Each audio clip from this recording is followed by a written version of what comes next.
Abdul Ghafoor from 8th class and first year of Alimiyat to deliver a speech in English. Her topic is value of girls' education for today's generation. Assalamu alaikum wa rahmatullahi wa barakatuh. Nahmadu wa nusalli ala rasulihil kareem. Amma ba'd. Respected elders, dear brothers and sisters and beloved students. Today my topic is value of girls' education for today's generation. It is a great day, it is a great honor and responsibility to stand before you today to speak about an issue that is both vital in the eyes of the modern world and extremely scared in the eyes of Islam, girls' education. There is a false belief among some people that Islam does not support girls' education, but the truth is Islam was the first religion to give rights, dignity and respect to women. And one of the greatest gifts Islam gives to women is the right to education. Islam encourages education for all. Let's begin with the Holy Quran. The very first word revealed to our Prophet Muhammad was read. Iqra bismi rabbikal ladzi khalaq. This command from Allah was not limited to man. It meant for every human being. Allah does not say, "Oh man, read," or "Oh scholar, read." He simply said, "Read." The Quran further says, "Read." Those who know equal to those who do not know. Amman huwa qanitun ana al-layli sajidun wa qa'imun yahzaru al-akhirata wa yarju rahmat rabbih. Qul hal yastawi alladhina ya'lamuna wal ladhina la ya'lamun innama yatadhakkaru ulul albab. Surah Zumar, verse number 9. This verse teaches us the value of knowledge. It does not distinguish between male and female. Knowledge is what elevates the status of a human being in the sight of Allah. Hadith that support girls' education.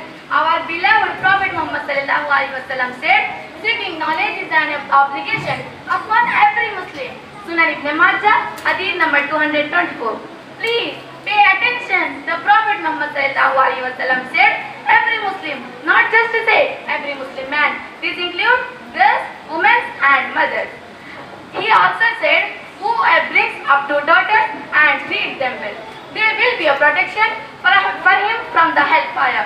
Sahih Bukhari and Muslim. Now ask yourself, how can you treat your daughters well without educating them? Giving them education is one of the greatest gifts, is one of the greatest forms of love and protection. Let Prophet's own family is a model for all. Let us look at the household of the Prophet Muhammad ﷺ. His beloved wife Aisha was one of the most knowledgeable people in Islamic history. She taught thousands of companions, men and women. She was a scholar, a teacher, a jurist and an authority on hadith and Islamic law. If Islam did not support women education, then why was the Prophet Muhammad ﷺ so proud of her knowledge? Even his daughter Fatima was a wise and learned woman, brought up with knowledge and Islamic values. The importance of girls' education in today's world. Dear brother and sister, in today's fast-changing world, educating girls is not a choice, it is a necessity. Here is why. Let me discuss this with you in 3 points. Number 1, an educated girl become a strong mother, raising children with values and knowledge. Number 2, an educated girl become an independent woman who can earn, speak up and contribute to society. Number 3, an educated girl become a light of guidance for her whole family. As the famous saying goes, if you educate a man, you educate an individual. But if you educate a woman, you educate an entire nation. When we educate our girls, we are actually planting the seeds of a strong and enlightened future. Misunderstanding and culture barriers. Unfortunately, some people confuse culture with religion. They think restricting girls from going to school is part of Islam. But let me clarify, stopping girls from education. In fact, the opposite is true. He encourages women to learn, to grow and to become valuable members of society. Let's ask yourselves, how can we expect our daughters to become a good mother, good wife, good believer if we do not educate them?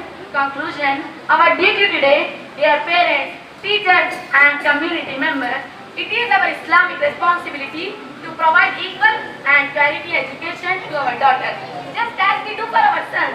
Education is their right, both human right and divine right. I end my speech with a dua. May Allah bless all your daughters with the light of knowledge. May He guide us to be just and kind in fulfilling their rights.